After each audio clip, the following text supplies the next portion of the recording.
Continue. Railway standing committee की अनुपालना करो, अनुपालना करो। कमेटी की अनुपालना करो, अनुपालना करो। रेलवे स्टैंडिंग कमेटी की अनुपालना करो, अनुपालना करो। रेलवे स्टैंडिंग कमेटी की अनुपालना करो, अनुपालना करो। नियुक्ति दो, नियुक्ति दो, नियुक्ति दो, नियुक्ति दो, नियुक्ति दो, नियुक्ति दो, नियुक्ति दो, नियुक्ति दो। रेलवे स्टैंडिंग कमेटी की अनुपालना करो, अनुपालना करो। रेलवे स्टैंडिंग कमेटी की अनुपालना करो, अनुपालना करो। नियुक्ति दो, नियुक्ति दो, नियुक्ति दो, नियुक्ति दो। सैनिकों को नियुक्ति दो, नियुक्ति दो, नियुक्ति दो। मेडिकल फिट को नियुक्ति दो, नियुक्ति दो, नियुक्ति दो। रेलवे स्टैंडिंग कमेटी की अनुपालना करो, अनुपालना करो।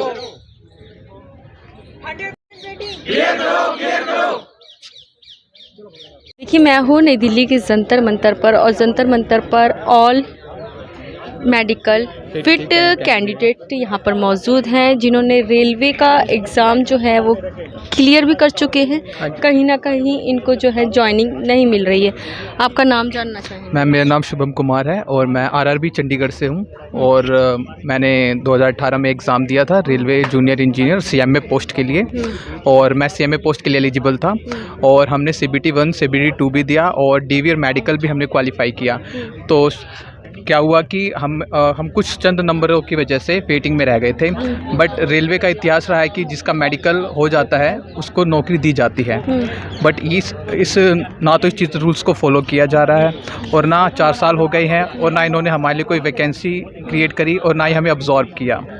स्टैंडिंग कमेटी बैठी थी जून में, और जून में स्टैंडिंग कमेटी ने अपना फैसला दिया और रेलवे बोर्ड ने अपना फैसला निकाला कि 100% वेटिंग क्लियर कर दी जाए। बट स्टिल कुछ ऐसे RRBs हैं और जिन्होंने अपनी मनमानी कर रहे हैं, जिन्होंने खाली 50-60% ही क्लियर किया है। और मैं तो RRB चंडीगढ़ से हूँ, उसमें खाली 15% ही वेटिंग क्लियर हो पाई है।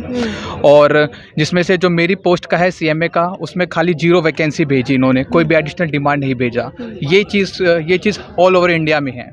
तो आप समझ सकते हैं कि हम कितनी ज़्यादा मानसिक प्रताड़ना से गुजर रहे हैं, और हमें घर वालों का प्रेशर भी है, और ऊपर से हमारी एज भी निकलती जा रही है। आप लोगों ने काफ़ी जो है पैसा भी, लोन भी लिया होगा अपनी पढ़ाई के लिए। बिल्कुल लिया है हमने लोन। हाँ, प्लस आप लोगों की अब आगे उम्र भी है, वो घट तो नहीं रही है, बढ़ ही रही है। तो आप लोग ना इधर के हुए ना उधर के रहे मैम। तो यही रीज़न है कि हम ये प्रोटेस्ट कर रहे हैं, और हम चाह रहे हैं कि गवर्नमेंट हमारी परेशानियों को समझे, क्योंकि किसी भी देश की ग्रोथ उसके ह्यूमन कैपिटल होता है। कोई भी चीज़ युवा, हाँ जी। और अगर युवा ही अगर कमज़ोर रहेगा तो देश कैसे विकास करेगा, कैसे GDP ग्रो करेगी, और देश कैसे आत्मनिर्भर मैं एक बनेगा। सवाल करना चाहूँगी, जिस प्रकार से रेलवे को भी अभी आपने सुना भी होगा निजीकरण कर रहे हैं, तो कहीं ना कहीं इनकी ये कुछ इसमें भी कहीं कोई नीति ना हो? मैम देखो, निजीकरण का ही तो सरकार का फैसला है। वो क्या करना चाहते हैं, वो चाहते हैं कि आधुनिक बने रेलवे, और जो रिसोर्सेज का कम्प्लीटली अच्छे से सस्टेनेबल यूज़ हो पाए। हमें इससे लेना देना नहीं है। बट हमारा मेन मुद्दा ये है कि हम वेटिंग कैंडिडेट्स को नौकरी दी जाए, और रेलवे स्टैंडिंग कमेटी का बातों को पूर्ण रूप से माना जाए। कब से आप लोग एग्ज़ाम, कितने साल हो गए? मैम 2018 में इसका वैकेंसी का निकला था नोटिफिकेशन। हमने 2019 में एग्ज़ाम दिया, फिर 2019 आते आते अब 2022 आ चुका है। 4 साल के करीब। हाँ, 4 साल हो चुका है, और अभी आप देख रहे हैं अभी हम वेटिंग में ही पड़े हैं। तो अब आप सरकार से चाहते हैं कि आपको ज्वाइनिंग दी हमें ज्वाइनिंग दी जाए, हमें रेलवे में नौकरी करने का अवसर प्रदान करें। हम यही चाहते हैं सरकार से, और ये हमारी। क्लियर करो, क्लियर करो। आपका नाम?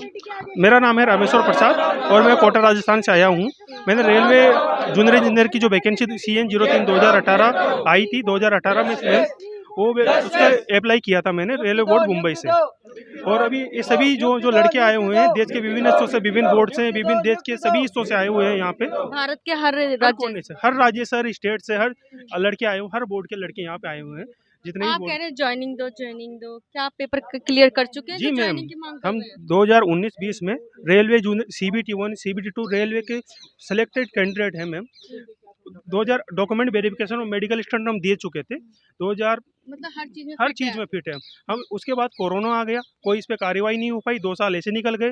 फिर सरकार ने इस बात पे पुनः संज्ञान लिया कि 2018 में जो वैकेंसी आई हुई थी, उन लोगों में जो बची हुई नियुक्तियां नहीं हो पाई थी किसी वजह से, कोरोना की वजह से जो इम्प्लीमेंट नहीं हो पाया था, उनमें दोबारा से रेलवे स्टैंडिंग कमेटी ने अपना कार्य किया, मीटिंग की। और सर 28 जून 2022 को एक मीटिंग हुआ रेलवे स्टैंडिंग कमेटी का। उस मीटिंग में निर्णय लिया गया सभी माननीय सांसदों के, रेलवे स्टैंडिंग कमेटी के सांसदों के द्वारा कि 01/03/2018 जूनियर इंजीनियर और अन्य जो पेंडिंग वैकेंसियां हैं जिनमें वेटिंग प्रतिशत सूची उम्मीदवार मेडिकल फिट है, उन सबको 100% नियुक्ति दे दी जाए। ये आप ये देखिए, जसकौर मीणा जी है, रेलवे स्टैंडिंग कमेटी के मेंबर है, इसमें साफ साफ लिखा हुआ है 100% ऑफिशियली ट्विटर अकाउंट पे। ऐसे ही रेलवे स्टैंडिंग कमेटी के सारे मेंबर ने अपनी सहमति दी थी, ऑफिशियली लेटर आया था। 28 जून 2022 को रेलवे स्टैंडिंग कमेटी की मीटिंग थी। उस मीटिंग के जस्ट बाद दूसरे दिन सभी जोनल रेलवे बोर्ड के जीएम और सीपीओ से ऑनलाइन कॉन्फ्रेंस से दिल्ली से मीटिंग हुआ। 30 तारीख को एक ऑफिशियली नोटिस आया जिसमें ये सभी रेलवे जोन से जितनी भी 2000 पैनल की वैलिडिटी दिसंबर 2022 तक बढ़ा दी गई थी, उसमें जो सीटें रिटायरमेंट के बाद या एडिशनल जो जुड़ी उन सब की डिमांड मांगी गई और सबने डिमांड भेजी, सभी रेलवे जोन ने, कुछ ने जीरो भेज दिया। तो फिर मैं बताना चाहूँगी, अगर जब रेलवे को जरूरत होगी तब वो भर्ती कर लेंगे ना। रेलवे को जरूरत है मैम, उसका ठीक से अनुपालना नहीं हो पा रही। जो रेलवे स्टैंडिंग कमेटी ने दिया था उसका मुद्दा छूट गया है, थोड़ा सा चूक हो गई है। हम उसकी ध्यान आकर्षित करने के लिए यहाँ आए, हमारा कोई आंदोलन नहीं है। हमारा जो चूक हो गई है हल्की सी अधिकारी जैसा हो जाता है, उस पर ध्यान आकर्षित करने के लिए हम आए। अभी रेलवे स्टैंडिंग कमेटी की 20 तारीख को 20 अक्टूबर को मीटिंग है। उसी मीटिंग का हम दोबारा माननीय सदस्यों से मिलना चाहते हैं, उन्हें अपनी बात रखना चाहते हैं। हम पहले से भी रखते हुए। नुकसान क्या हो रहा है आप लोगों को ज्वाइनिंग नहीं मिल रही? मैम हम 2018-19 से चयनित हैं। हम आपकी उम्र जा रही है? उम्र 40 में 28 उम्र हो चुकी है। कर्जा भी लेकर के पढ़ाई किया? सब किया हमने, कर्जा लेके पढ़ाई किया। हम यहाँ पे आए हैं दूसरों से पैसे लेके। जनरल डीबीएम में भी दीपावली का सीजन है, टिकट वोट मिलता नहीं, हमारा पैसा होता नहीं। जनरल डीबीएम में आए हैं यहाँ पे और यहाँ रुके हुए। हम 4 दिन तक यहाँ दिल्ली में फुटपाथ पर सोएंगे, कहीं गुरुद्वारा में खाना खाएंगे। ऐसे करके हम रेलवे स्टैंडिंग कमेटी के सभी मेंबर से मिलेंगे ताकि वो उनसे हमारी निवेदन करेंगे कि सर हमारी बात को उठाया जाए। आपको लगता है कि वो बात मान लेंगे? उन्होंने हमारी बात पहले मानी है मैम। इस युद्ध बाकी जो बैटिंग 70% क्लियर किया, 70 से 75% बैटिंग क्लियर किया है, वो उन्होंने उनके द्वारा ही जो किया गया है मैम। उन्होंने जो आदेश दिया था सभी रेलवे जोनल रेलवे को, उसमें से उन्होंने पहले बात मान ली तो फिर आप क्यों जंतर मंतर है? मैम उन्होंने जो ऑर्डर्स दिए थे सब आधा है, आधा बचा हुआ उसका 60% तक क्लियर हो चुका है। जो 60% अब जो 40% बचा है। आपको क्या लगता है, क्यों लगा कि आपको विश्वास नहीं था कि वो आधी बात मान लेंगे? आधी तो मान ली ना उन्होंने। जी मैम, आधी मान ली। अब जो 40% उनकी बात की ठीक से अनुपालना नहीं हो पाई, जो 40% बचे हुए हैं, जो 60% जो दिया था उसमें से 4 साल बाद ही नियुक्ति दे रहे हैं। तो कई सारे लोग और दूसरे डिपार्टमेंट में जॉब लग गए, उनका पोस्ट में रिप्लेसमेंट दे दिया जाए और जो बची हुई उस पैनल की वैलिडिटी 1 साल, जैसे 2 साल बढ़ा दी गई थी, उसे 1 साल और बढ़ा दिया जाए। जो बाकी हुई सभी कैंडिडेट, जो शेष कैंडिडेट है, उन सब का उसमें हो जाएगा। तो जो रेलवे स्टैंडिंग कमेटी जो आदेश दिया था उसकी अनुपालना हो जाएगी। हम लोगों को चयनित उम्मीदवार है 4 साल से कोरोना। अभी ये गुहार किससे, केंद्र सरकार से करने आए हैं? जी, हम सभी रेल मिनिस्ट्री के सभी अधिकारियों से हाथ जोड़ के हमारा निवेदन है, रेल मंत्रालय से, केंद्र सरकार से, माननीय स्टैंडिंग कमेटी के सभी सांसदों से, अश्विनी वैष्णव जी से हमारा एक ही निवेदन है कि सर आपने जैसे 70% लोगों की, जो हमारे साथी थे, हमारे जो साथी यहाँ 15 दिन पर 2 महीने पहले हमारे साथ खड़े थे, उसमें से आपने 70% लोगों को नियुक्ति दे दी है। हम 30% किसी न किसी वजह से चूक से बचे हुए हैं।